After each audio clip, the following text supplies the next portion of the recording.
अस्सलामु अलैकुम वरहमतुल्लाहि वबरकातुहु। अल्हम्दुलिल्लाहि रब्बिल आलमीन वल आक़िबतु लिल मुत्तक़ीन वस्सलातु वस्सलामु अला रसूलिल करीम अम्मा बाद। क़ाल अल्लाहु तआला फ़िल क़ुरआनिल अज़ीम वल फ़ुरक़ानिल मजीद फ़अऊज़ु बिल्लाहि मिनश शैतानिर रजीम या अय्युहल्लज़ीना आमनु तक़ुल्लाह हक़्क़ तुक़ातिहि वला तमूतुन्ना इल्ला व अंतुम मुस्लिमून। கண்ணியத்திற்கும் பெருமதிப்பிற்கும் உரிய எல்லாம் வல்ல அல்லாஹ்வின் நல்லடியார்களே, அல்லாஹுடைய பேரருளால் வாரந்தோறும் வெள்ளிக்கிழமை மக்ரிப் தொழுகையை தொடர்ந்து ஒரு தலைப்பின் கீழ் தொடர் மார்க்க சொற்பொழிவு நிகழ்ச்சியை நாம் அறிந்து கொண்டு வருகிறோம். கடந்த 2 வாரங்களாக ஆதாரபூர்வமான நபிமொழிகளில் மிக நீண்ட நபிமொழிகள் என்கிற தலைப்பின் கீழ் நாம் அதிகமாக எடுத்து வாசிக்காத நபிமொழிகளை குறித்து நாம் அறிந்து கொண்டு வருகிறோம். முதலாவதாக சஹீஹ் புகாரியில் இடம்பெற்றிருக்கக்கூடிய அபூ சுஃபியான் ரதியல்லாஹு அவர்களுக்கும் ரோமபுரி அரசர் ஹெர்குலிஸுக்கும் மத்தியில் நடைபெற்ற உரையாடலை அறிந்தோம். சென்ற வாரம் கஅப் இப்னு மாலிக் ரதியல்லாஹு அவர்கள் உட்பட இன்னும் 2 நபித்தோழர்கள் தபூக் யுத்தத்திற்கு செல்லாமல் இருந்து அதனால் அவர்களுக்கு அல்லாஹ் ரப்புல் ஆலமீன் கொடுத்த ஒரு கெடு காலம் முடிகிற வரை அவர்கள் வாழ்வில் நடந்த சில முக்கியமான தருணங்களை குறித்து நாம் அறிந்து கொண்டோம். இன்றைக்கு நாம் பார்க்கக்கூடிய நபிமொழி என்னவென்றால், சஹீஹ் புகாரி, முஸ்லிம் போன்ற பல ஹதீஸ் கிரந்தத்தில் இடம்பெற்றிருக்கிறது. குறிப்பாக புகாரினுடைய 4141வது நபிமொழி 41 ஆயிஷா ரதியல்லாஹு அன்ஹா தொடர்பாக பேசப்பட்ட ஒரு அவதூறை பற்றியும் அதனுடைய உண்மை நிலவரம் என்ன என்பதை ஆயிஷாவே சொல்லக்கூடிய ஒரு விளக்கத்தை தான் நாம அறிந்து கொள்ள இருக்கிறோம். இந்த ஆயிஷா ரதியல்லாஹு அன்ஹா வாழ்க்கையில ரொம்ப தித்திப்பான பல சம்பவங்கள் உண்டு. குறிப்பாக அவர்கள் மார்க்க கல்வியை எடுத்துக்கொள்ளலாம். அதே நேரத்தில் அவர்களுடைய தன்மான உணர்வு விஷயங்களை எடுத்துக்கொள்ளலாம். அவர்கள் தங்கள் கணவரான அல்லாஹ்வுடைய ரசூலோடு ஏற்பட்ட பிணக்குகள், கணவன் மனைவிக்கு மத்தியில் நடந்த பல சுவாரஸ்யமான சம்பவங்கள், அதுல பல மார்க்க ஃபத்வாக்களையும் எடுத்துக்கொள்ளலாம். இப்படி எத்தனையோ செய்திகளை நம்முடைய தாயார், நபிகளாரினுடைய மனைவிமார்கள், இறை நம்பிக்கை கொண்டவர்களுக்கு தாய்மார்கள், நம்முடைய தாயார் ஆயிஷா ரதியல்லாஹு அன்ஹாவை பற்றி பல செய்திகள் அறியலாம்.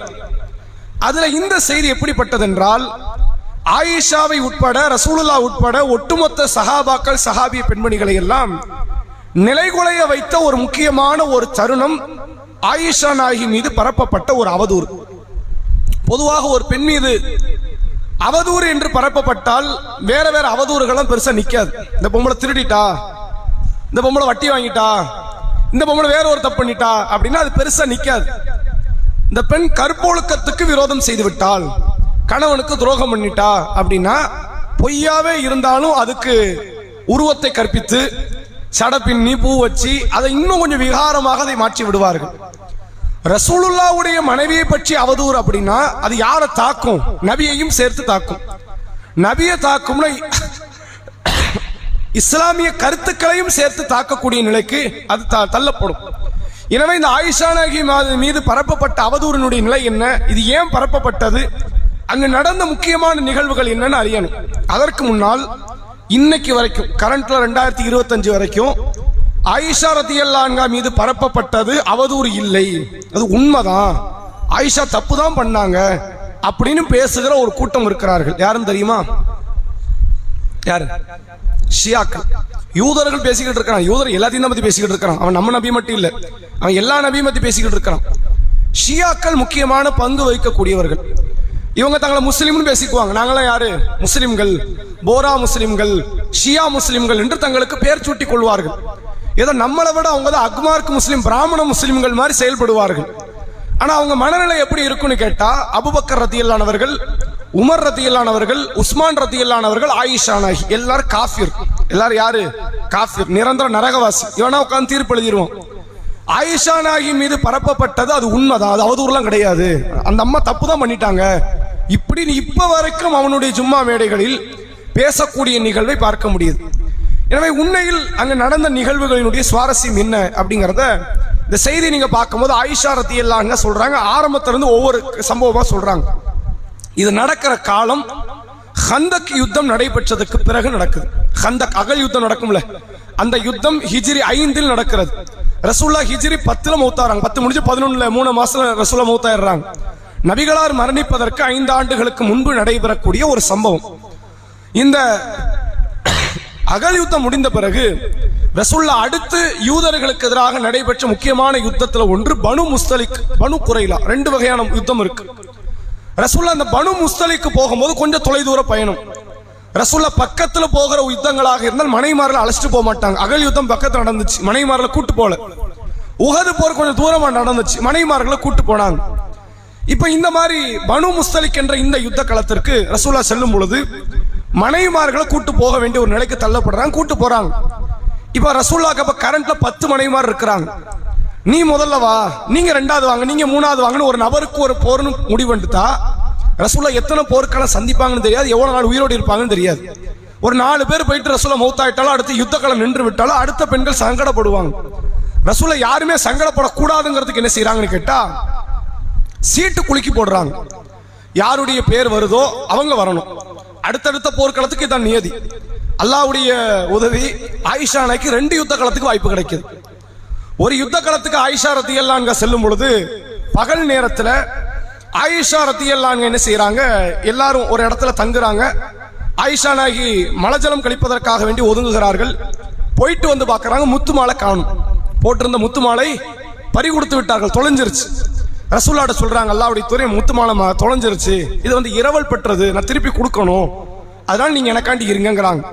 ரசூலுல்லாஹ் இருக்கிறாங்க. ரசூலுல்லாஹ் இருந்தனால சஹாபாக்கள் இருந்துட்டாங்க. இது பகல்ல நடக்குது.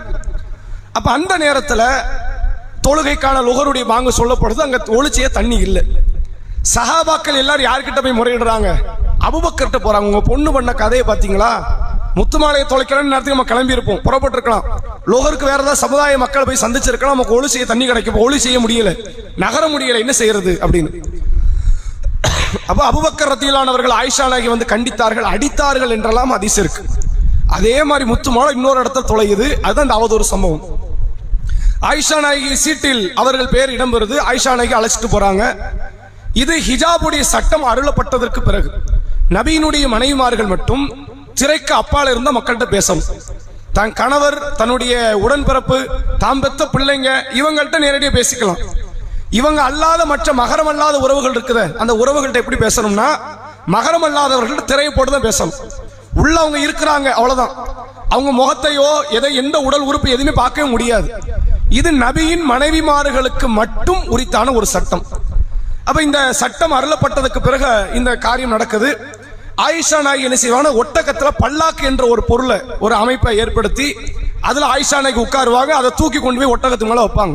இப்படித்தான் ஆயிஷா நாயகி பயணித்தார்கள். யுத்த களத்தை முடித்து விட்டு திரும்புறாங்க.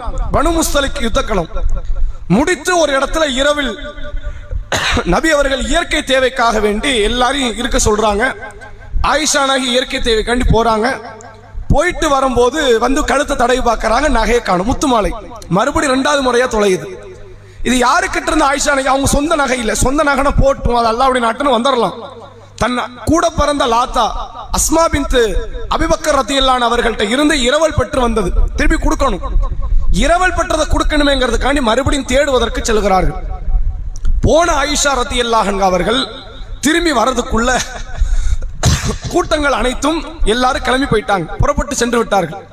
இப்ப ஆயிஷா சொல்றாங்க, அப்ப பல்லாக்களை இருக்கிறது கூட தெரியாமல அவங்க எடுத்தாங்கிறதுக்கு அவங்க காரணம் சொல்றாங்க. அன்றைக்கு நான் ரொம்ப எடை மெலிந்தவளாக இருந்தேன், நிறைய பெண்கள் அப்படிதான் இருந்தாங்க. அதனால ஆண்களுக்கு அது சந்தேகத்தை தராது. யார் தூக்கி கொண்டு போய் வைப்பாங்க, அவங்களுக்கு என்ன தரல, சந்தேகத்தை தரல. நான் இருக்கிறேன் அப்படின்னு அவங்க நினைச்சுக்கிட்டு கொண்டு போய் பல்லாக்க வச்சுட்டாங்க. மக்கள் எல்லாம் புறப்பட்டு போயிட்டாங்க. ஆயிஷா ரலியல்லாஹு அன்ஹா என்ன முடிவெடுக்கிறாங்கன்னா, நம்ம தேடி போக வேண்டாம், அவங்களே தேடி வருவாங்க. நம்ம தேடி போய் வழி மாறி பாலைவனம் ஏதோ ஒரு திசை மாறி போயிடலாம், தொலைஞ்சே போயிடலாம், நம்ம இங்கே இருப்போம், கண்டிப்பா நம்மளை தேடி யாரும் வருவாங்க அப்படிங்கிறதுக்காக இரவை அங்கேயே தூங்கி கழிக்கிறாங்க. இரவு தூங்கி கொண்டு காலை பகலினுடைய நேரம் வருது, நல்ல வெளிச்சம் வந்த பிறகு அந்த இடத்துல சஃபான் பின் அல் முஅத்தல் என்ற ஒரு நபி தோழர் வரார். இவரும் அந்த யுத்த களத்தில் கலந்து கொண்டவர். ஆனால் ரசூல்லா கூட போகல. இவங்க எப்போதுமே லேட்டா தான் இந்த நபி தோழர் வருவார். எதனால இவர் தாமதமா வராருன்னு கேட்டா, வேற யாரும் உளவு படைகள் பின்னாடி வராங்களா, அல்லது மக்கள் எதையாவது ப்ராப்பர்ட்டி விட்டுட்டு போயிடுறாங்களா, ஏதாவது பொருளை விட்டுட்டு போயிடலாம், தொலைச்சிடலாம். இதை பார்க்கறது கண்காணிக்கிறதுக்குன்னு ஒரு சஹாபி பின்னாடி ரொம்ப தாமதமா தான் வருவார். இவங்க காலையில ஒரு இடத்துக்கு வராங்கன்னா இவர் மத்தியானம் தான் அந்த இடத்துக்கு வந்து சேருவார். இவங்க மத்தியானத்தில் இருக்காங்க, இவர் சாயங்காலம் நைட்டோ தான் அந்த இடத்துக்கு வருவார். தாமதமாக வரக்கூடிய நபி தோழர் ஒட்டகத்துல வராரு. அவர் வர்ற வழியில பாக்குறாரு, ஏதோ ஒரு பெண் நடுவுல ஒரு இடத்தில் சாலையில் படுத்து கிடக்குறாங்க. அவங்க யாருன்னு கொஞ்சம் பக்கத்துல நெருங்கி பாக்குறாங்க. ஹிஜாபை கொண்டு மூடப்பட்டிருக்கு முகம். ஆனால் அந்த உடல் வாகுவெல்லாம் வச்சு பார்க்கும்போது இவருக்கு முன்னாடி ஆயிஷா நகையை பார்த்திருக்கிறாங்க. இந்த சின்ன பொண்ணு மாதிரி இருக்குது, அப்ப ஆயிஷாவா தான் இருக்கும் அப்படின்னு முடிவெடுத்துட்டு எந்த வார்த்தையும் அவர் பேசல. இன்னா லில்லாஹி வ இன்னா இலைஹி ராஜிஊன் அப்படின்னு சத்தமா சொல்றாரு. அதை கேட்ட உடனே ஆயிஷா நகை திடுதுப்புன்னு எந்திரிச்ச உடனே இந்த நபித்தோழர் என்ன செய்யறாரு, ஒட்டகத்தை கீழே இறக்குறாரு, உட்கார வைக்கிறாரு. ஆயிஷா நகை ஏறி உட்கார்றாங்க. இந்த நபித்தோழர் கடிவாளத்தை பிடித்து கொண்டே நடக்க ஆரம்பிக்கிறார். ரெண்டு பேருக்குள்ள ஒரு வார்த்தை பேசப்படல. ஆயிஷா நாகியும் சஃபான் ரத்தியல்லானவர்களும் ஒரு வார்த்தை பேசல. இவர் வந்து பேசின ஒரே வார்த்தை என்னது, இன்னா லில்லாஹிங்கிற வார்த்தையை மட்டும்தான் அவர் பேசி இருக்கிறார். நேரா போய் மத்தியானம் காலையில கிளம்புறாங்க. மத்தியானமே போய் அந்த படையோட சேர்ந்துட்டாங்க. ஊருக்கு போகல. ஊருக்கு போறதுக்கு முன்னாடி அந்த படைகளோடு, நபியினுடைய படையோடு போய் சேர்ந்தாச்சு. பிறகு இந்த சம்பவம் யாருக்கு தெரியுதுன்னா, நயவஞ்சகர்களுடைய தலைவனாக பார்க்கப்பட்ட அப்துல்லா இப்னு உபை இப்னு சலூல் என்ற நபர், அவனுக்கு இந்த சம்பவம் தெரிஞ்சிருச்சு. ஆயிஷா நாகி பின்னாடி வந்தாங்க, அதை சஃபான்கிறவர் தான் கூட்டு வந்தாரு. உடனே இவன் நல்ல கதை கட்ட ஆரம்பிச்சிட்டான். ஆயிஷா தப்பு செஞ்சிட்டாங்க, துரோகம் பண்ணிட்டாங்க அப்படின்னு கதை. இவன் என்ன எண்ணத்தில் கதை கட்டுகிறான் என்றால், ஆயிஷா நாகின் மீது பரப்பப்படுகிற அவதூறு அது ரசூலுல்லாவுக்கு இழுக்கு. ரசூலுல்லாவுக்கு இழுக்குன்னா மார்க்கத்துக்கு அது அவமரியாதையாக மாறிடும். இந்த மார்க்கத்தை ஒழிக்கிறதுக்கு இது ஒரு ஆயுதமாக அவன் பயன்படுத்தினான். இதை ஊர் முழுக்க பரப்பினான். மக்கள்கிட்ட இது காட்டு தீயாக பரவியது. ஆயிஷா நாகி வந்த உடனே சொல்றாங்க, நான் ஊருக்கு வந்தேன். வந்த உடனே எனக்கு கடுமையான காய்ச்சல். ஏன்னா சீதோசன நிலை வேற ஒரு ஊருக்கு போயிட்டு வந்தாலும் மாறிடுச்சு. எனக்கு காய்ச்சல் ஏற்பட்டது. 1 மாத காலம் காய்ச்சல் எனக்கு நீடித்தது. நான் வீட்டுக்குள்ளேயே தான் அகப்பட்டு கிடந்தேன். 1 மாத காலம் முடிகிறது. முடிந்தவுடன் நான் வீட்டை விட்டு வெளியேறுகிறேன். எதற்காக என்றால், அங்கு மிஸ்தக் என்று அழைக்கப்படுகிற ஒரு சஹாபி, அவர் பத்ர் யுத்தத்தில் கலந்து கொண்ட சஹாபி, அவருடைய தாயார் இவங்களுக்கு சிநேகித பெண். அந்த தாயாரோடு சேர்ந்து இரவு நேரத்தில் இயற்கை தேவைக்காக வேண்டி வெளியே போறாங்க. அவங்களுக்கு அன்றைய காலங்களில் வீடுகளில் பாத்ரூம் வசதிலாம் கிடையாது. ஒரு தொலை தூரத்தில் பெண்கள் போவாங்க. அப்படி போகும்போது மிஸ்தகுடைய தாயாரின் மேல ஆடையில, அது மேல போட்டுக்க உபரியான ஆடை அப்படி காற்றுல நழுவுது. நழுவும் போது அதை எடுத்து போர்த்துகிற நேரத்தில் அவங்க ஏதோ முணங்கிக்கிட்டு இருக்கிறாங்க. கொஞ்சம் சத்தமா சொல்லிட்டாங்க, அல்லாஹ் மிஸ்தகை அழித்து நாசமாக்கட்டும். இவங்க பையன் யார் திட்டுறாங்களோ அவங்க பையனை தான் திட்டுறாங்க. மிஸ்தகுடைய தாயார் இவங்க. அவங்க சொல்றாங்க, அல்லாஹ் மிஸ்தகை அழித்து நாசமாக்கட்டும் அப்படிங்கிறாங்க. இதை கேட்டோன்னு ஆயிஷாக்கு தூக்கி வாரி போடுது. உங்க பையனை திட்டுறீங்க, அது யார சொல்லி திட்டுறீங்க? ரப்ப சொல்லி. ரப்ப அல்லாஹ் அழிக்கட்டும் அப்படின்னு சொல்றீங்க. எதுக்கு இந்த வார்த்தையை நீங்க சொல்றீங்க அப்படின்ன உடனே, உங்க மேல அவனும் அவதூறு பரப்பிக்கிட்டு இருக்கிறான் அப்படின்னு இப்பதான் தகவலே சொல்றாங்க. அவதூறு பரப்பப்படுது, உங்களை பத்தி இல்லாத பொல்லாது பேசப்படுது. இதை கேட்ட உடனே கடுமையான மன உளைச்சலுக்கு ஆளாக்கப்படுறாங்க ஆயிஷா ரதியல்லாஹு. அப்பதான் அவங்க ஞாபகம், இந்த 1 மாத காலம் ரசூலுல்லாஹ் நம்மகிட்ட சரியாவே பேசல. எப்படி இருப்பாங்கன்னா, வீட்டுக்கு பொதுவா வந்தா காய்ச்சல்ல இருந்தா என்ன அதிகமாக கேர் எடுத்து ரசூலுல்லாஹ் பார்ப்பாங்க. தம் பொண்ணு மாதிரி ரசூலுல்லாஹ் பார்ப்பாங்க. இந்த 1 மாத கால காய்ச்சல் இருக்கிற என்ன எப்படி பார்க்கல நபி, அப்படி பழையபடி பார்க்கல. வீட்டுக்கு வருவாங்க, சலாம் சொல்லுவாங்க, என் நிலையை பற்றி கேட்பாங்க. ஆயிஷாவை நீ எப்படி இருக்கிறேன்னு கேட்பாங்க. நான் என் நிலையை சொல்லுவேன், எந்திரிச்சு போயிருவாங்க, முடிஞ்சு போச்சு.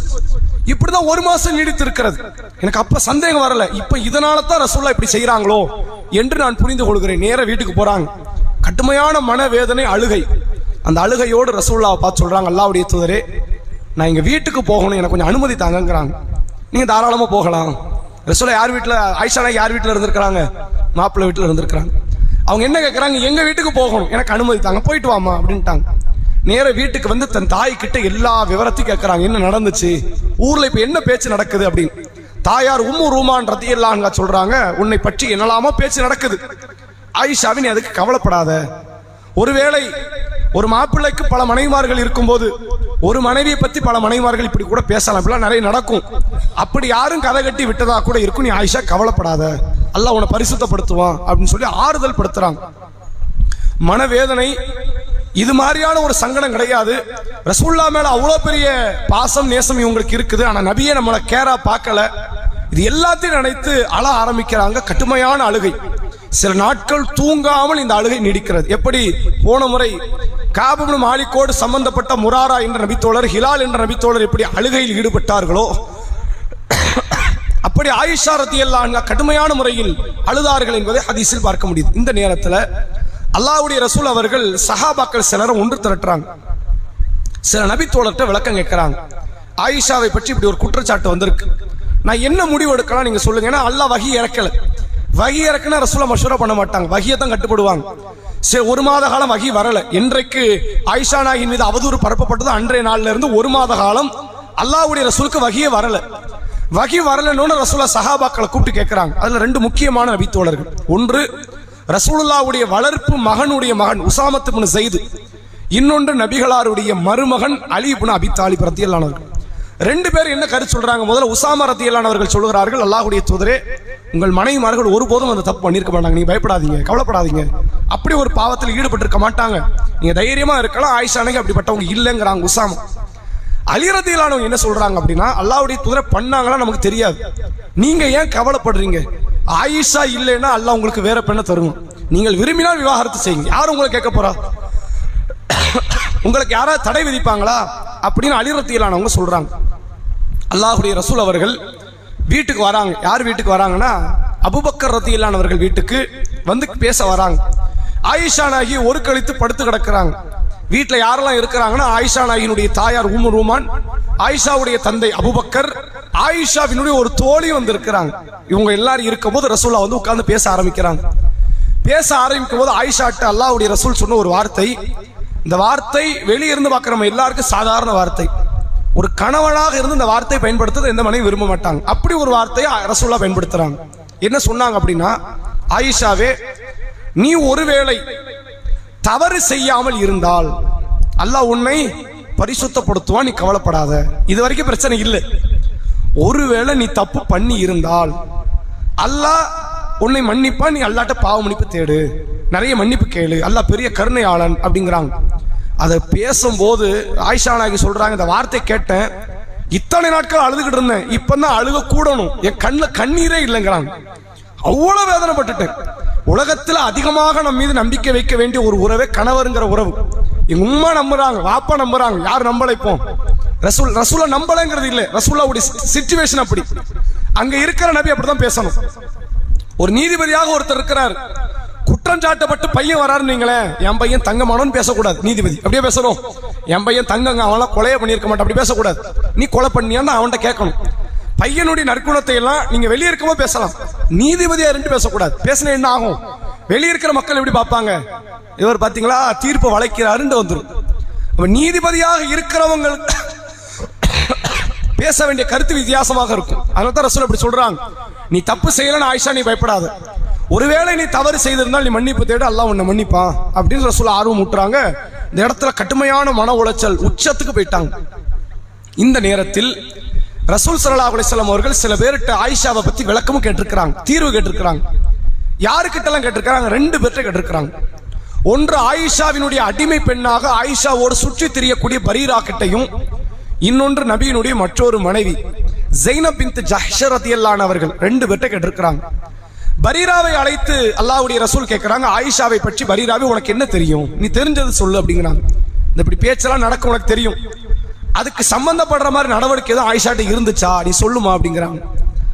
அப்ப பரீரா சொல்றாங்க, அல்லாஹ்வுடைய ரசூலே, நான் ஆயிஷா நாயகிய பல வருஷமா பார்த்துக்கிட்டு இருக்கிறேன், அந்த பெண்ணுக்கிட்ட குறைன்னு சொல்றதா இருந்த ஒரு குறை சொல்லலாம், மாவை குழைச்சு வைப்பாங்க, போய் படு தூங்கிடுவாங்க, ஆடு வந்து மாவை தின்னுட்டு போயிடும், ஒரு மாவை கூட பாதுகாக்க தெரியாத புள்ள, இவ்வளவு பெரிய பகிரங்கமான காரியத்தை எல்லாம் இந்த பெண் செய்திருக்க சாத்தியமே கிடையாது என்று பரீரா ரலியல்லாஹு அன்ஹா அவர்கள் சொல்கிறார்கள்.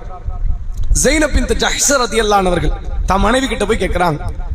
மனைவி கிட்ட ஆயிஷாவை பற்றி ஸைனப் நீ என்ன கருதுற, நீ சொல்லு அப்படிங்கிறாங்க. ஸைனப் திட்டவட்டமாக சொல்றாங்க, அல்லாஹ்வுடைய தூதரே, அது அப்பட்டமான அவதூறு, நான் இந்த அவதூறை பேசவும் விரும்பல, அதை கேட்கவும் விரும்பல, என்கிட்ட பேசாதீங்க, அதை பத்தி பேசாதீங்க, இது அவதூறு, ஆயிஷா மீது வேண்டுமென்றே பரப்பப்பட்ட ஒரு அவதூறு என்று ஸைனப் பின்த் ஜஹ்ஷ் ரலியல்லாஹு அவர்கள் சொல்றாங்க. இதையெல்லாம் கேட்டுட்டு ரசூலா வந்து ஆயிஷா நாயகியினுடைய வீட்டில் அமர்ந்து கொண்டு பேசிக் கொண்டிருக்கும் போது ஆயிஷா நாயகி சொல்றாங்க, என் தந்தையே, என் கணவருக்கு நீங்க பதில் கொடுங்க அப்படிங்கிறாங்க. அபூபக்கர் சொல்றாங்க, என்னமா பதில் கொடுக்க, எனக்கு என்ன பதில் கொடுக்க தெரியுங்கிறாங்க. உடனே ஆயிஷா ரலியல்லாஹு அன்ஹா தாயை அழைத்து சொல்கிறார்கள், உம்மு ரூமானை அழைத்து, என் தாயே, ரசூலாக்கு பதில் கொடுங்க, நான் என்னமா பதில் கொடுக்க முடியும் இந்த பிரச்சனையில் அப்படிங்கிறாங்க. ஆயிஷா ரலியல்லாஹு அன்ஹா திரும்பிக் கொண்டு படுத்துக்கொண்டே இருந்து பதில் சொல்றாங்க, யாக்கூப் அலைஹிஸ்ஸலாமுக்கு நேர்ந்த ஒரு சோதனை தான் இப்ப எனக்கு நேர்ந்திருக்கு, வேற எதுவுமே இல்லை. யாக்கூப் நபிக்கு ஒரு நிர்பந்தமான சூழ்நிலை கிடைச்சதா இல்லையா? பையனை தொலைச்சிட்டாங்க பசங்க, மத்த 10 பேர் போய் யூசுப் நபி தொலைச்சிட்டு வந்துட்டாங்க. தொலைச்சிட்டு வந்து யூசுப் நபியை தொலைத்து விட்டு அந்த 10 பேர் என்ன சொன்னாங்க தெரியுமா? நரி தின்று விட்டது, ஓனாய் தின்று விட்டதுன்னு கதை கட்டினாங்க. அது உண்மையா பொய்யான்னு அவரால் அறிய முடிகிறது. அப்படி ஒரு இடத்துல இருந்தார் யாக்கூப். அவர் ஒரு பெரும் பொறுமையோடு இருந்தார். அவரை மாதிரி இப்ப நான் பொறுமையை கடைபிடிக்கிற இடத்துல இருக்கேன். நான் என்ன சொல்ல? ரசூலுல்லாவை பார்த்து ஆயிஷா நாய் கேட்கிறாங்க, அல்லாஹ்வுடைய தூதரே, ஒருவேளை நான் தப்பு பண்ணலைன்னு சொன்னா நீங்க நம்ப போறீங்க? நம்ப மாட்டீங்க. நான் தப்பு பண்ணிட்டேன்னு சொன்னா, பாத்தியா நீ தப்பு பண்ணிருக்கிற, நீ ஒத்துக்கிட்ட பாத்தியா அப்படின்னு நீங்க பேசுவீங்க. நான் என்ன சொன்னாலும் இங்க பிழையா தான் முடியும். அதனால நான் உங்கள்ட்ட பேச விரும்பல, நீங்க பேசாதீங்க அப்படின்னு சொல்றாங்க. இந்த நேரத்துல ரசூல் ஸல்லல்லாஹு அலைஹி வஸல்லம் அவர்களுக்கு அல்லாஹ் வஹி இறக்குறான். 1 மாத காலம் ஆயிடுச்சு, இப்பதான் வஹி அருளப்படுது. வஹி அருளும் போது ரசூலுல்லாஹ் ரொம்ப அமைதியா நிசப்தமாயிட்டாங்க. கடுமையான குளிராகவே இருந்தாலும் சரி, வேர்வை சொட்டுகிற நேரம் அது. அப்படிப்பட்ட வேர்வை சொட்ட ஆரம்பிக்குது. கொஞ்ச நேரம் கழிகிறது. அல்லாஹ்வுடைய ரசூல் அவர்கள் சொல்கிறார்கள், ஆயிஷாவே, அபிஷர், நீ என்ன செய், நற்செய்தியை பெற்றுக்கொள், அல்லாஹ் உன்னை குற்றமற்றவள் என்று சொல்லிவிட்டான் அப்படிங்கிறாங்க. 1 மாசம் கழித்து கடுமையான மன உளைச்சலுக்கு பிறகு நடைபெறக்கூடிய ஒரு காரியம். இதை கேட்ட உடனே முதல்ல சொன்ன ஒரு வார்த்தை என்ன தெரியுமா? உம்மு ரூமான் ரலியல்லாஹு அன்ஹா சொல்றாங்க, ஆயிஷாவே, அதான் தீர்வு கிடைச்சிருச்சுல, உன் கணவர் சொல்லிட்டாரு, படைச்சவன் சொல்லிட்டான், நீ குற்றமற்றவன், இனிமேல் உனக்கு என்ன இங்க வேலை, நீ எந்திரி, மாப்பிள்ள கூட கிளம்புன்ட்டாங்க. இதை சொன்ன உடனே ஆயிஷா ரலியல்லாஹு அன்ஹா சொல்கிறார்கள், நான் அல்லாஹ்வைத்தான் புகழ்வேன், குறிப்பாக அல்லாஹ்வை மட்டும்தான் புகழ்வேங்கிறாங்க. என்ன அர்த்தம்? நபியை நான் புகழ்ற இடத்துல இல்ல, புகழவும் மாட்டேன். நான் நபி கூட இப்ப போறதாவும் இல்லை. என் மேல யாருனாலும் சந்தேகப்படலாம், யாருனாலும் அவங்க சந்தேகத்தின் பார்வை செலுத்தலாம். நபி பண்ணலாமா, என் கணவர் பண்ணலாமா, அப்படி பண்ணதை என்னால் தாங்க முடியல, நான் போக மாட்டேன் நிற்கிறாங்க. இந்த நேரத்தில் அல்லாஹ் சூரா நூரில் தொடர்ச்சியாக பல வசனங்களை அருளினான் அப்படிங்கிறத பார்க்க முடியும். இதுதான் அந்த சம்பவத்தினுடைய ஒரு முக்கியமான விஷயம். அவதூறு பரப்பப்படுது. 1 மாத காலம் காய்ச்சல். பிறகு அவதூறு சம்பவம் தெரிந்து தாய் வீட்டுக்கு போறாங்க. ரசூலுல்லாஹ் ஸல்லல்லாஹு நபி தோழர்கள்ட்ட விளக்கம் கேட்கிறாங்க, பரீராட்ட கேட்கிறாங்க, ஸைனப் பின் ஜஹ்ஷிட்ட கேட்கிறாங்க. ரசூலுல்லாஹ் வந்து ஆயிஷா நாயியோடு உரையாடுறாங்க. அல்லாஹ் வஹி இறக்கி ஆயிஷாவை குற்றமற்றவள் என்று சொல்லிவிட்டான். இதுல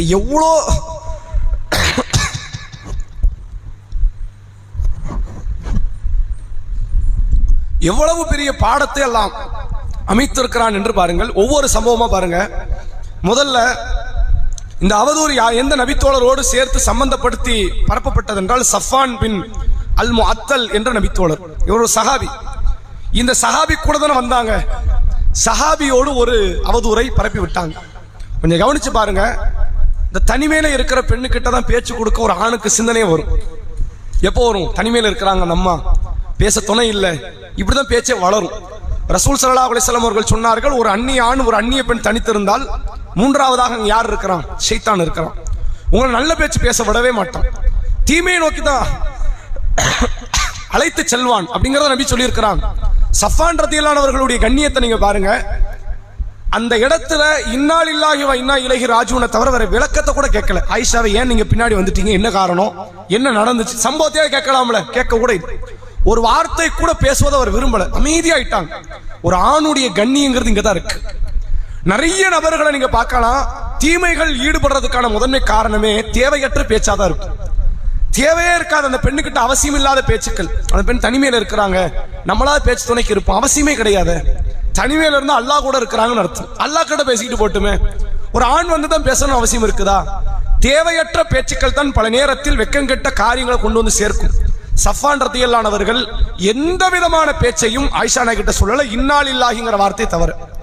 அதுக்கப்புறம் அந்த ஒட்டகத்தை இறக்குறாங்க, ஆயிஷா நாயகி ஏறி உட்கார்றாங்க, சஃபான் ஏறி உட்காரல. இதே மாதிரி சம்பவம் இவருடைய சகோதரிக்கு ஒரு சம்பவம் நடக்கும். அஸ்மா ரலியல்லாஹு அன்ஹா அவர்கள் ஒரு முறை தன்னுடைய கணவருடைய தோட்டத்துக்கு போய் பேரிச்சம்பழ கொட்டைகளை பொறுக்கி எடுத்துட்டு வராங்க. ஏறத்தாழ மதீனா நகரத்திலிருந்து 8 கிலோமீட்டர் தொலை தூரத்தில் இருக்கும். அப்ப அஸ்மா அந்த பேரிச்சம்பழ கொட்டைகளை சுமந்து கொண்டு வருவதை ரசூல்லா பார்க்கறாங்க ஒட்டகத்துல வரும்போது. அப்ப ரசூல் ஸல்லல்லாஹு அலைஹி வஸல்லம் அவங்க சொல்றாங்க, அஸ்மாவை நீ வேணா ஏறிக்க பின்னாடி அப்படிங்கிறாங்க. அஸ்மா ரதியல்லாஹு ஏறலங்கிறதோட மட்டும் இல்லாம வீட்டுக்கு வந்து தன் கணவர்கிட்ட அதை பத்தி சொல்றாங்க. கணவர் யாருன்னா ஜுபைர் பின் அவ்வாம் ரதியல்லாஹு அவர்கள். கணவரை அழைத்து, அல்லாஹ்வுடைய தூதர், என்னுடைய சகோதரியின் கணவர் அல்லாஹ்வுடைய ரசூல் அவர்கள் என்னை இடையில பார்த்தாங்க, ஒட்டகத்துல ஏற சொன்னாங்க. அப்போ உடனே ஜுபைர் சொல்றாரு, நீ ஏறி இருக்கலாமாமா, நீ நடந்து வர்றதை விட நீ ஏறிட்டு வர்றது எனக்கு சந்தோஷமா இருந்திருக்கும் அப்படிங்கிறாங்க.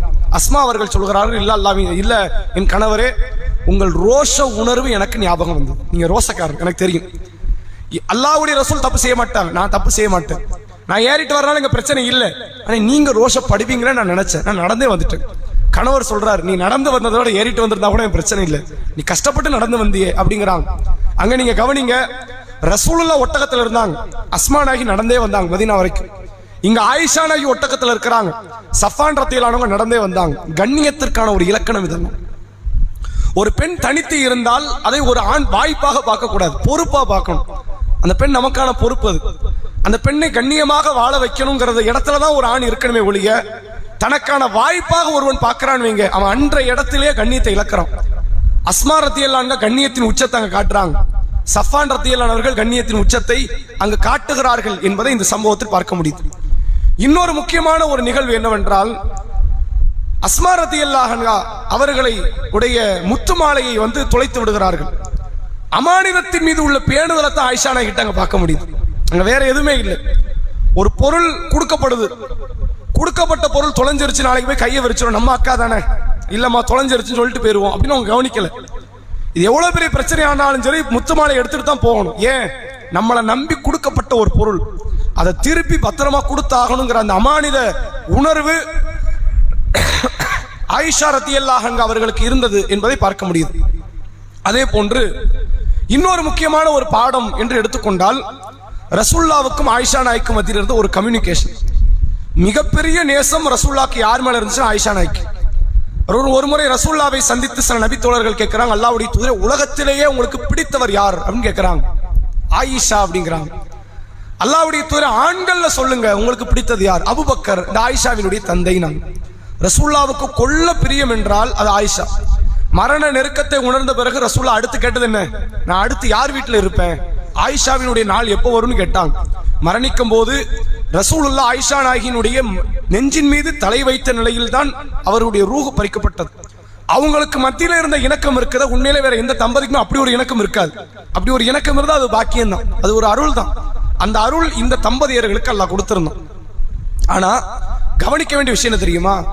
ஒரு கணவரோ ஒரு மனைவியோ சமுதாய ரீதியாக பொறுப்பாற்றக்கூடிய இடத்துல இருந்தாங்கன்னா, அவங்க பிரச்சனைன்னு வரும்போது கணவனாக மனைவியாக பழக மாட்டாங்க, பழகக்கூடாது. பிரச்சனை நேரத்தில் அதை எப்படிதான் பழகணும்? வெளியே உள்ள நபராகத்தான் பழகணும். ரசூல் அப்படி பழகினாங்க. எப்படி பார்த்தாங்க? இல்ல வெளியே என்ன அவதூறு பரப்பட்டும், நான் உன்கிட்ட கேஷுவலா பேசுவேன்ற இடத்துக்கு வரக்கூடாது. குற்றம் உண்மையா இல்லையான்னு தெளிவாகிற வரை ரசூல் அந்த கேஷுவலான பேச்சுக்கு, இயல்பான பேச்சுக்கு நபி அவர்கள் வரல.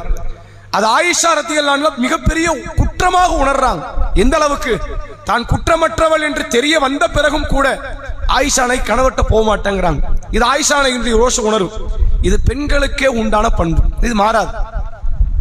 தன் கணவர் எந்த நியாயத்தில் இருக்கிறாங்கன்னு ஒரு பெண் பார்க்க மாட்டான்.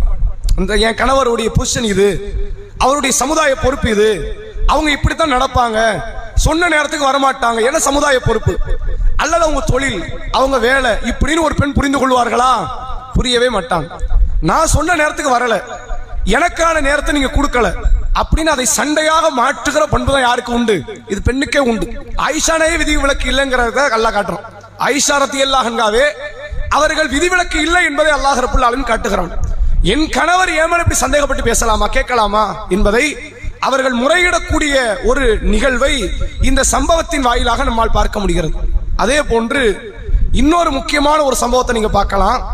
பல குடும்பங்கள்ல மனைவி சண்டை போட்டோ அல்லது நல்ல நிலையிலோ மனைவி மாமனார் வீட்டுக்கு கணவர் அனுப்பி வைப்பார்.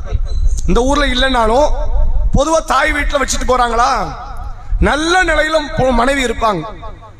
போயிட்டு பார்த்தா மனைவி மூஞ்ச தூக்கி வச்சுட்டு இருப்பாங்க. என்ன காரணமா இருக்கும் தெரியுமா? இந்த மாப்பிள்ளையினுடைய மாமியார், பெண்ணை பெத்த அம்மா, எதையாவது ஏத்தி விடுறது, தப்பான கருத்துக்களை விதைக்கிறது.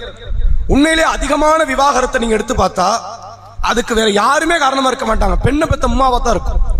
என் பெண்ணுக்கு போதிய சௌகரியம் இல்ல, நீங்க சரியா மதிக்கல, ஏதோ இவங்களே உட்கார்ந்து வாழ்ந்த மாதிரி, வாழ்ந்தவளுக்கு தானே தெரியணும்.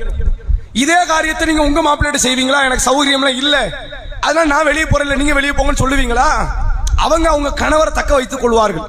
தம் மகளுக்கு மட்டும் என்ன போதிப்பாங்க தெரியுமா? உன் மாப்பிள்ளை இப்படி வச்சுக்க, உன் மாப்பிள்ளை உன்னை கவனிக்க மாட்டேங்கிறான், நீ கொஞ்சம் இடம் கொடுக்காத, நீ கொஞ்சம் இடும்பு பிடிச்சுக்க அப்படின்னு எதையாவது கெட்ட போதனைகளை சொல்லித் தரக்கூடிய மாமியார்கள் தான் அதிகமாக இருக்கிறார்கள். உண்மையில் பல குடும்பங்கள்ல மருமகளுக்கு அவங்க மாமியார் கொடுமைப்படுத்துறதை விட பல குடும்பங்களை விவாகரத்தில், குலாவில், தலாக்கில் தள்ளிவிடக்கூடிய இடத்தில் பெண்ணை பெற்ற தாய்மார்கள் தான் சமுதாயத்தில் அதிகம் இருக்கிறாங்க. இது சும்மா சொல்லிட்டு போல ஏராளமான வழக்குகள்ல நம்ம பார்த்தது.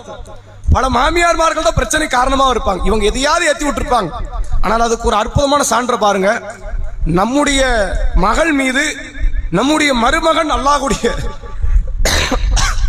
ரசூல் அவர்கள் அவங்க கோவப்பட்டுட்டாங்க, சந்தேகப்பட்டுட்டாங்க என்று தெரிந்தும் கூட அல்லாஹ் என் மகளை பரிசுத்தப்படுத்தி விட்டான் என்று தெரிந்தபட ஒரு நிமிஷம் கூட தாமதிக்கல. நீ எந்திரி, மாப்பிள்ளை கூட கிளம்பிடு, அதான் கரெக்ட், அங்க போறதான் சரி, நீ கணவரோடு வாழ்வதான் சரி என்று ஒரு வழிகாட்டுதல ஒரு மாமியார் செய்யறாங்க. பாத்தீங்களா, தலை சிறந்த ஒரு காரியம் இது. இது என்ன மாமியார்ட்ட இருக்குன்னு யோசிச்சு பாருங்க. இதே நிகழ்வு அப்படி நடக்கு. இது மாதிரி கணவன் மனைவிக்குள்ள ஒரு சண்டை, மாப்பிள்ளை மனைவி கிட்ட ஒரு கடுமையான 4 வார்த்தை பேசிட்டார் அப்படின்னா, என் பொண்ணு நீங்க பேசலாமா? பொண்ணே அமைதியா நிக்கும். என் பொண்ணு நீங்க பேசுவீங்களா? நாங்க ஒரு நாள் என் பிள்ளை திட்டினது கிடையாது, அடிச்சு கிடையாது. நீங்க அடிக்க வர செய்வீங்களா, திட்ட வர செய்வீங்களா? நீங்க நாங்க அனுப்ப மாட்டோம், அவளே வந்தா கூட நான் அனுப்ப மாட்டேன் அப்படின்னு சொல்ற இடத்துலதான் பல மாமியார்கள் உண்டு. எந்த ஒரு நேரத்திலும் ஒரு மணப்பெண், ஒரு திருமணமான ஒரு பெண் யாருக்கிட்டனாலும் கருத்து கேளுங்க, உங்க உம்மாட்ட கேட்கவே கேட்காதீங்க, அது விளங்கவே விளங்காது. அது சமுதாயத்தினுடைய பல நிகழ்வுகள் நம்ம பார்க்கிறோம். எத்தனையோ பல நேரங்களில் பல குடும்பங்களை சீரழிக்கக்கூடிய இடத்துல மகளை பெற்ற தாய் தான் இருக்கிறார்கள் என்பதை பார்க்க முடியும். அதுக்கு ஒரு தலை சிறந்த எடுத்துக்காட்டு, உம்மு ரூமான் ரதியல்லாஹு அவர்கள் தன்னுடைய மகள் ஆயிஷா மீது ரசூலுல்லாஹ் கோவப்பட்டாங்க, சந்தேகப்பட்டாங்கன்னு தெரிந்தும் கூட அல்லாஹ் அதை தெளிவுபடுத்திய உடனே தன் மகளை அனுப்பி வைத்தார்கள் என்பதில் இருந்து அந்த பெண் ஒரு தலை சிறந்த ஒரு தாய் என்பதை நம்ம உணர முடிகிறது. இது தாண்டி பொதுவாக அவதூறு யாருக்கிட்ட பரவுன்னு கேட்ட பெண்கள்கிட்ட தான் பரவும். ஆண்கள் உட்கார்ந்து யாரும் அதை பேச மாட்டாங்கல்ல. எத்தனையோ ஆண்கள் சபையில, டீ கடையில, பள்ளி வாசல்கள் அங்கே இங்கேயும் உட்கார்ந்து இருக்கிறாங்க. உலக அரசியலை பேசுவார்கள், உள்ளூரில் நடக்கிற வேற வேற சம்பவங்களை பேசுவார்கள், அல்லது தங்களுடைய அறியாமை கால வாழ்க்கையை பேசுவாங்க, எதிர்கால வாழ்க்கையை பற்றி பேசுவார்கள். இந்த பொம்பளை இந்த தப்பு பண்ணிட்டா அப்படின்னு ஆண்பளைகிட்ட பேச்சு நடக்குமா? நடக்காது. அது அவனுக்கு தேவையும் கிடையாது, தெரியாதுன்னு விட்டுட்டு போயிருவோம். எனக்கு தெரியாது, அப்ப அந்த பொம்பளை யாருன்னு தெரியாது, அப்படி ஒரு பொம்பளை இருக்கிறாளா அப்படின்னா பெரும்பாலும் ஆண்களுடைய பேச்சுல நீங்க பார்க்கலாம். ஆனால் பெண்களுடைய பேச்சுல நீங்கள் பாருங்கள், ஏராளமான அவதூறு பேச்சுக்கள் பரவிக்கிட்டே இருக்கும். இந்த பொம்பளையுடைய நடவடிக்கை சரியில்லை, அவ அந்த ஆம்பளைகிட்ட தப்பா பேசுறா, அவளுடைய போக்கே சரியில்லை, யாரெல்லாம வீட்டுக்கு வராங்கன்னு கண்ட வார்த்தைகளை எல்லாம் இஷ்டத்துக்கு நம்ம பேசக்கூடிய ஒரு பண்பாடு யார்கிட்ட இருக்கு? பெண்கள்கிட்ட. அல்லாஹ்வுடைய ரசூல் அவர்கள் பெண்களுக்கு பையத்து செய்து இஸ்லாத்துக்குள்ள கொண்டு வரும்போது எப்படி பையத்து எடுப்பாங்க தெரியுமா? அல்லாஹ்வுக்கு இணை வைக்க மாட்டோம், கொலை செய்ய மாட்டோம், திருட மாட்டோம், போரிலிருந்து அதாவது அவதூறு நாங்கள் பேச மாட்டோம், நாங்கள் இன்னென்ன தவறுகளை செய்ய மாட்டோம் என்றெல்லாம் அல்லாஹ்வுடைய ரசூல் அவர்கள் பெண்கள்கிட்ட பையத்தை எடுத்த பிறகுதான் அவர்கள் இஸ்லாத்துக்குள்ள கொண்டு வருவாங்க. இந்த அவதூறு பரப்புற மாதிரியான மோசமான ஒரு காரியம் கிடையாது. ஏனென்றால் விபச்சாரம் செய்தவனுக்கு தண்டனை 100 கசேடி, அப்படிதான் அல்லாஹ் குர்ஆன்ல சொல்றான். அஸ்ஸானியத்து வஸ்ஸானி ஃபஜ்லிது குல்ல வாஹிதி மின்ஹுமா மியத்தல் ஜல்தா. விபச்சாரியோ விபச்சாரனோ அவர்கள் விபச்சார செயலில் ஈடுபட்டது உறுதியாகும் பட்சத்தில் அவர்களுக்கு 100 கசையடி கொடுங்கங்கிறான். ஒரு பெண் விபச்சாரத்தில் ஈடுபட்டதாக ஒருவர் அவதூறு பேசுறாங்க, நீங்களே எவ்வளவு கசையடி கொடுக்கணும்? விபச்சாரத்தில் ஈடுபட்டவளுக்கு 100 தான், அவதூறு பேசியவளுக்கு 80 கசையடி. இன்னும் 20 கொடுத்தா இவ விபச்சாரி மாதிரி. அல்லாஹ் என்ன தரத்துல வச்சு பார்க்கறான்? அவளுக்கும் உனக்கு பெரிய வேறுபாடு இல்லை. தப்பு பண்ணவளா ஒருத்தைய பத்தி நீ பேசுற அப்படின்னா தவறை விட எது பெரிய பாவமா பார்க்கப்படுது? அவதூறு பேசுவதை இறைவன் மிகப்பெரிய பாவமாக பார்க்கிறான். ஆயிஷா நாயகி விஷயத்தில் அதை கடுமையான வார்த்தைகளை கொண்டு அல்லாஹ் வசனமாக இறக்கி இருக்கிறான் என்பதை நம்மால் பார்க்க முடிகிறது. அப்ப இந்த இடத்துல ரசூலுல்லாஹ் 2 பெண்கள்கிட்ட கேட்டிருக்கிறாங்க விளக்கம். எந்த பெண்? ஒன்று பரீரா, ஆயிஷா நாயகியினுடைய அடிமை பெண். இன்னொன்று நபி தம் மனைவி கிட்ட கேட்கிறாங்க. வேற யார்கிட்ட கேட்டாலும் கேட்கலாம். இன்னொரு ஏனை மனைவி கிட்ட கேட்கலாமா? ஒரு உலக யதார்த்தத்தை புரிஞ்சுக்கங்க. வேற யாருனாலும் அமைதியா இருப்பாங்க. அதத்தான் உம்மு ரூமான்னு தெளிவுபடுத்துறாங்க. சக்காலத்திமார்கள் யாராவது உனக்கு எதிராக கூட பேசி இருக்கலாம், அப்படின்னு சொல்றாங்க. இந்த இடத்துல ஆயிஷா மட்டும் தள்ளி விட்டுட்டா அவங்களுக்கு ஒரு நாள் எக்ஸ்ட்ரா கிடைக்கும், நமக்கு ஒரு வாழ்க்கைக்குரிய ஒரு தரம் உயர்ந்துடும். ஆனால் அதை யார் பார்க்கல? ஸைனப் பின்த் ஜஹ்ஷ் ரலியல்லாஹு அன்ஹா அவர்கள் பார்க்கல. தெளிவா உடைக்கிறாங்க, இது அவதூறு தான். ஆயிஷாவை பற்றி அப்பட்டமாக பேசப்பட்ட அவதூறு. அவதூறை பற்றி நான் பேசுவதற்கோ அதை கேட்பதற்கு எனக்கு விருப்பமில்லை என்று சொல்லி அவதூறு கருத்துக்களில் இருந்து நான் விலகிக் கொள்கிறேன் என்று ஸைனப் பின்த் ஜஹ்ஷ் ரலியல்லாஹு அன்ஹா அவர்கள் சொல்கிறார்கள். பரீராவும் அதான் சொல்றாங்க. ஒரு பெண்ணை இந்த பெண்ணை நான் பார்த்திருக்கிறேன், இந்த பெண்ணிட்ட குற்றம்னு சொல்ல ஒண்ணுமே கிடையாது. தம் பொருளை கூட பாதுகாக்க தெரியாத ஒரு பெண் தானே ஒழிய அவள் இந்த அளவிற்கு ஒரு பாவச்சுமையை சுமக்கக்கூடிய அளவிற்கான பெண் இந்த ஆயிஷா கிடையாது என்று சொல்லக்கூடிய ஒரு நிகழ்வை நம்மால் பார்க்க முடிகிறது. அது மட்டுமில்லாமல் இந்த சம்பவம் எல்லாம் நடந்து அல்லாஹ் ஏன் இறை வசனத்தை அருளணும், அதுக்கு ஆயிஷா நாயகி ஒரு விளக்கம் கொடுக்கிறாங்க. ஆயிஷா நாயகி சொல்றாங்க, ரசூலுல்லாஹ்ட்ட பேசிக்கொண்டே இருக்கும் போது திரும்பி படுக்கிறாங்க. படுத்துக்கொண்டு ஆயிஷா நாயகி நினைத்தார்களாம், என்னை பற்றி குர்ஆன்ல பேசப்படுற அளவுக்கு நான் ஒன்றும் பெரிய பொம்பளை கிடையாது. எப்படி என்னை பத்தி அல்லாஹ் குர்ஆன்ல ஆயிஷா கற்பொழுக்கம் உள்ளவள் தான், எந்த குற்றமும் செய்யல, நல்ல பெண்ணு அப்படின்னு என்னை பற்றி குர்ஆன்ல சொல்லப்படுற அளவுக்கு நான் ஒன்றும் பெரிய ஆள்லாம் கிடையாது. ஒருவேளை அல்லாஹ் நபிக்கு கனவுல உணர்த்தலாம், அவங்க குற்றமற்றவனுங்கிறத தெளிவா இருக்கிறாங்க, அல்லாஹ் சொல்லுவாங்கறதுலயும் தெளிவா இருக்கிறாங்க. குர்ஆன்ல வர அளவுக்கு நான் பெரிய ஆளா? நான் பெரிய ஆள்லாம் கிடையாது. அல்லாஹ் கனவுல சொல்லுவான் நபிக்கு, வேற ஏதாவது ஒரு நேரத்தில் அல்லாஹ் உணர்த்துவான், கண்டிப்பா நான் குற்றமற்றவன் அல்லாஹ் சொல்லுவான் அப்படின்னு சொல்லிக்கிட்டு இருக்கும் போதே சூரா நூரில் தொடர்ச்சியாக அல்லாஹ் ஏறத்தாழ 10 வசனங்களை அல்லாஹ் அருளி இருக்கிறான் என்பதை பார்க்க முடியுது. ஆயிஷா நாயகியினுடைய பெருமிதத்தை பாருங்க. இன்னைக்கு எத்தனையோ பேர் பெருமை அடிக்கிற ஒரு சம்பவத்தை பார்க்க முடியுது. தன்னுடைய ஒழுக்கத்தையோ தன்னுடைய நற்பண்புகளையோ தன்னுடைய வாரி வழங்கக்கூடிய தன்மையோ அல்லது தன்னுடைய வழிபாட்டையோ ஏனைய ஏதோ ஒரு நல்ல காரியத்தையோ, நான் எவ்வளவு பெரிய ஆளு தெரியுமா, நான் எவ்வளவு வாரி வள்ளலா இருக்கிறேன் தெரியுமா, எவ்வளவு வழிபாடுகளை செய்கிறேன் தெரியுமா என்றெல்லாம் தன்னை பெருமைப்பட பேசக்கூடிய இடத்துல பல மக்கள் இருக்கிற இடத்துல ஆயிஷா ரலியல்லாஹு அன்ஹா அவ்வளவு பெரிய நற்குணத்தில் உச்சம் பெற்ற ஒரு பெண்மணி. ஆனா கூட அவங்க சிந்தனையில் என்னதுமா வருது, என்னை பற்றி அல்லாஹ் குர்ஆன்ல இறக்க மாட்டான், என்னை இறக்க வேண்டிய அளவுக்கு நான் அவ்வளவு முக்கியமான ஒரு பெண் கிடையாது. வேண்டுமானால் நபி அவர்களுக்கு கனவுல அல்லாஹ் சொல்லலாம், வேறு ஏதோ ஒரு தருணத்தில் அல்லாஹ் உணர்த்தலாம், ஆனால் குர்ஆனில் அருளப்படுகிற அளவிற்கு நான் முக்கியமான பெண் இல்லை என்று ஆயிஷா நினைக்கிறாங்க. ஆனா அல்லாஹ் எதுல தான் இறக்கணும்? குர்ஆனில் அருளினும். இந்த பெண் மீது பரப்பப்பட்டது அப்பட்டமான அவதூறு தான். இது இவர்களாக இட்டுக்கட்டிய இஃப்குன் முபீன், தெல்ல தெளிவான அவதூறு என்று அல்லாஹ் சொல்லி, இந்த அவதூறில் சம்பந்தப்பட்டவர்கள் உங்களில் ஒரு சாரார், முஸ்லிம்கள் ஒரு கூட்டம், நீங்க வாய்மூடி இருக்க வேண்டாமா? இது அவதூறு என்று சொல்லி நீங்க விலகி இருக்க வேண்டாமா? இருக்குமோ நீங்க கற்பனை பண்ணீங்க, அதை கதை கட்டி விட்டீர்கள் என்று அல்லாஹ் சொல்லி, நீங்க விலகிக்கங்க, அது உங்களுக்கு நல்லதுன்னு அல்லாஹ் எச்சரிக்கை செய்யும். கடுமையான வார்த்தை கொண்டு அல்லாஹ் இந்த வசனத்தில் பேசக்கூடிய நிகழ்வை நம்மால் பார்க்க முடிகிறது. இப்படிப்பட்ட ஒரு சம்பவம் நடந்த அரங்கேறிய அந்த நேரத்தில் தான் அபூபக்கர் ரலியல்லாஹு அன்ஹு அவர்கள் ஒரு காரியத்தை முடிவெடுக்கிறாங்க. இது இந்த சம்பவத்துடைய தொடர்ச்சியில இறுதியில வருது. அபூபக்கர் ரலியல்லாஹு அன்ஹு என்ன பண்றாங்க, அவதும் தெரிஞ்சிருச்சுல, தெரிகிற வரைக்கும் அபூபக்கருக்கே ஒரு நிகழ்வு, நம்ம மகள் கற்பொழுக்கம் உள்ள மாற்றம் இல்லை, நம்ம பிள்ளைய அப்படிதான் வளர்த்திருக்கிறோம், நல்ல பிள்ளை, ஆனா தீர்ப்பு வரணும் அல்லாஹ்ட்ட இருந்து. அல்லாஹ்வோ அல்லாஹ்வுடைய ரசூல சொல்ற வரைக்கும் வாயை திறக்கல. அபூபக்கர் ரலியல்லாஹு அன்ஹு அமைதியா இருக்கிறாங்க. யார் என்ன அவதூறை தன் மகளை பற்றி பேசினா அமைதியா இருக்கிறாங்க. என்னனாலும் பேசிட்டு போ, தீர்ப்பு வரட்டும், வந்ததுக்கு அப்புறம் பார்ப்போம். தீர்ப்பு வந்துருச்சா, கடுமையான உச்ச கோபத்துக்கு போயிட்டாங்க அபூபக்கர் ரலியல்லாஹு அன்ஹு. ஏன்? என் மகள் மீது பரப்பப்பட்ட அவதூறு. எந்த தகப்பனும் பார்த்துட்டு சும்மா இருக்க மாட்டான்.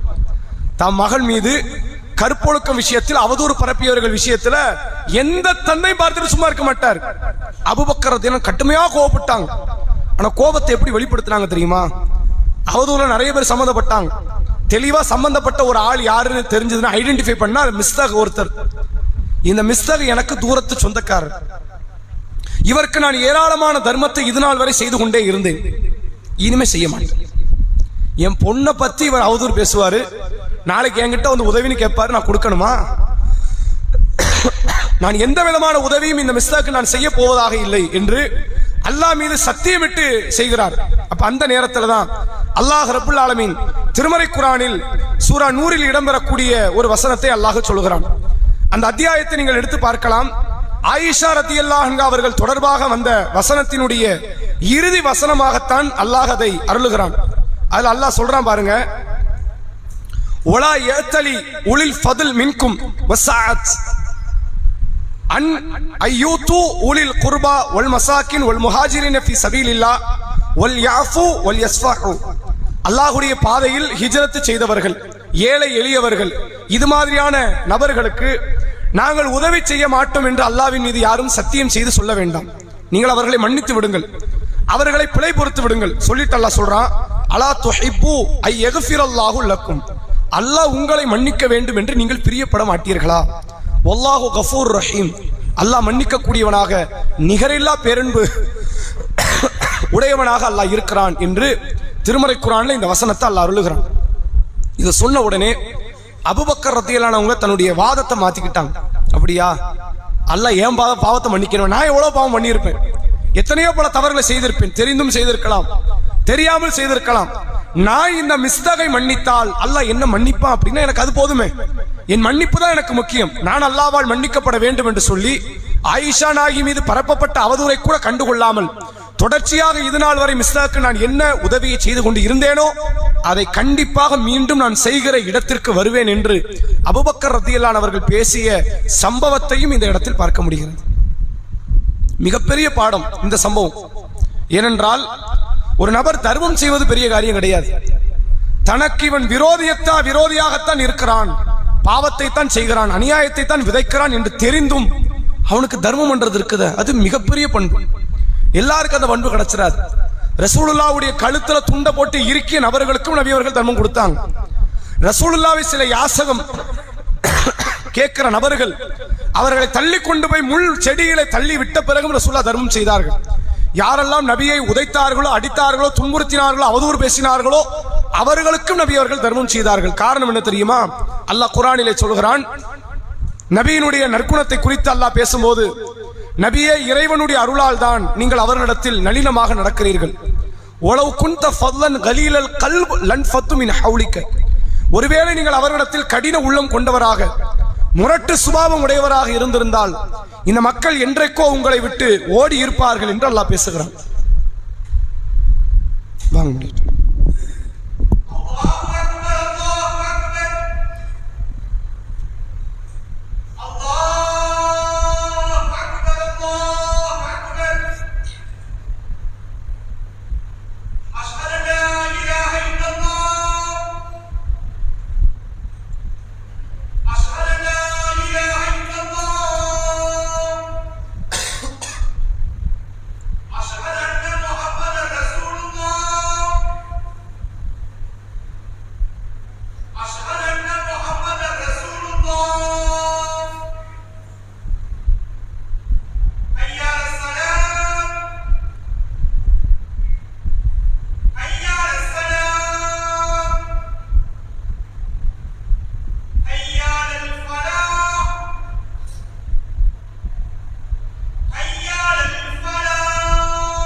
அல்லாஹ் ரப்பல் ஆலமீன் ஆயிஷா ரலியல்லாஹு அன்ஹா தொடர்பாக சூரா நூர் என்ற 24வது அத்தியாயத்தில் 11வது வசனத்திலிருந்து தொடர்ச்சியாக அல்லாஹ் பேசுகிறான். அதில் அல்லாஹ் குறிப்பிட்டு சொல்ற சில முக்கியமான வார்த்தைகளை மட்டும் சொல்லி எனது உரையை நிறைவு செய்கிறேன். அல்லாஹ் சொல்கிறான், இன்னல்லதீன ஜாவு பில் இஃப்க் உஸ்பத்து மின்கும், உங்களில் மத்தியில் இந்த அவதூறை பரப்பியது உங்களில் உள்ள ஒரு சாரார் தான். லா தஹ்ஸபூஹு ஷர்ரல் லக்கும், அது உங்களுக்கு கேடு நினைக்காதீங்க, பல் ஹுவ கைருல் லக்கும், அதுல உங்களுக்கு நல்லது இருக்கிறது. லிக்குல்லி இம்ரியின் மின்ஹும் மக்தஸப மினல் இஸ்ம் வல்லதீன தவல்லா கிப்ரஹு மின்ஹும் லஹு அதாபுன் அலீம், யார் இந்த காரியத்தை, இந்த பாவத்மான காரியத்தை சம்பாதித்தார்களோ அவர்களுக்கு துன்புறுத்தக்கூடிய வேதனை இருக்கிறது என்று அல்லாஹ் சொல்கிறான். சொல்லிவிட்டு அல்லாஹ் இறை நம்பிக்கை கொண்டவருக்கு ஒரு வார்த்தையை சொல்றான் பாருங்க, லவ்லா இது சமிஅத்துமுஹும், நீங்கள் ஒருவேளை இந்த அவதூறை கேட்கும் போது, லன்னல் முக்மினூனல் வல் முக்மினாத், இறை நம்பிக்கை கொண்ட ஆண்களோ பெண்களோ பி அன்ஃபுஸிஹிம், தங்களுக்கு மத்தியிலே கைரன், நல்லதை நினைத்திருக்க வேண்டாமா அப்படின்னு அல்லாஹ் கேட்கிறான். சொல்லிட்டு அல்லாஹ் சொல்றான், வகாலு ஹாதா இஃப்குன் முபீன், இது தெள்ளத் தெளிவான அவதூறு, நீங்க சொல்லி இருக்க வேண்டாமான்னு அல்லாஹ் சொல்றான். எந்த ஒரு ஆணை பற்றி பெண்ணை பற்றி தவறான ஒரு கருத்து வந்தால் நீங்கள் கண்கூடாக பார்க்காமல் அல்லது தெள்ளத் தெளிவாக அது குறித்து தெரியப்படாமல் நீங்கள் பேசாதீர்கள். நீங்க பேசி உங்கள் மறுமையினுடைய வாழ்க்கை நாசப்படுத்திடாதீங்க. இதை அல்லாஹ் கடுமையான குற்றம் சொன்னதுனால தான் விபச்சாரம் செஞ்சவனுக்கு 100 கசையடி, விபச்சாரம்னு அவதூறு பேசினவனுக்கு 80 கசையடி. ரொம்ப பெரிய வேறுபாடெல்லாம் இல்லை. அவனுக்கு 100 உனக்கு 1 கசையடின்னு சொன்னா அதுல ஒரு நியாயம் இருக்கு. அவனுக்கு 100 உனக்கு 80 கசையடி அப்படின்னா அவதூறு பேசுவது விபச்சாரம் செய்யற மாதிரியான ஒரு காரியம் தான். அவன் செஞ்சான், அவனை பத்தி பேசி நான் அந்த காரியத்தில் ஈடுபட விரும்பக்கூடாது எந்த ஒரு ஈமான் கொண்டவர்கள். எனவே அவதூறு போன்ற காரியங்களை விட்டு நாம் முழுமையாக விலகி இருக்க வேண்டும் என்பதையும் இந்த நேரத்தினுடைய ஒரு தகவலா சொல்லி எனது உரையை நிறைவு செய்கிறேன். அடுத்த வாரம் இந்த தலைப்பினுடைய இறுதி தலைப்பு அகமதுல இடம்பெறக்கூடிய ஜாஃபர் ரலியல்லாஹு அவர்களுக்கும் நஜ்ஜாஷி மன்னருக்கும் மத்தியில் நடைபெற்ற உரையாடலைத்தான் அடுத்த வாரம் நாம் பார்க்க இருக்கிறோம். இதுக்கு முன்னாடி ஹெர்குலிஸுக்கும் அபு சுஃபியானுக்கும் நடந்த உரையாடல் பார்த்தோம். காப் இப்னு மாலிக்கை பற்றி பார்த்தோம். ஆயிஷா நாயகியின் அவதூறு சம்பவத்தை பார்த்தோம். நான் அடுத்த வாரம் இன்ஷா அல்லாஹ் நஜ்ஜாஷி மன்னருக்கும் ஜாஃபர் ரலியல்லாஹு அவர்களுக்கு மத்தியில் நடைபெற்ற உரையாடல் அகமதுல இடம்பெறக்கூடிய மிக நீண்ட ஒரு நபிமொழி, அது பற்றி இன்ஷா அல்லாஹ் அடுத்த வாரம் பார்ப்போம். நாளை மறுநாள் நடைபெறக்கூடிய இரத்த தான முகாமுக்கு உங்களில் அதிகமானவர்கள் இரத்தத்தை கொடையாக கொடுக்கக்கூடிய அந்த நற்காரியத்தில் ஈடுபடுங்கிறத சொல்லி எனது உரையை நிறைவு செய்கிறேன். நாளைக்கு இன்ஷா அல்லாஹ் நேரடி கேள்வி பதில் நிகழ்ச்சி. நம்ம போன வாரம் குர்ஆன்ல இருந்து கேட்டோம். நாளைக்கு நேரடி கேள்வி பதில் நிகழ்ச்சி உங்களுடைய மார்க்க சந்தேகங்களுக்கு பதிலளிக்கக்கூடிய வகையில் அமையும். சுப்ஹானக்கல்லாஹு வ பிஹம்திக அஷ்ஹது அல்லா இலாஹா இல்லா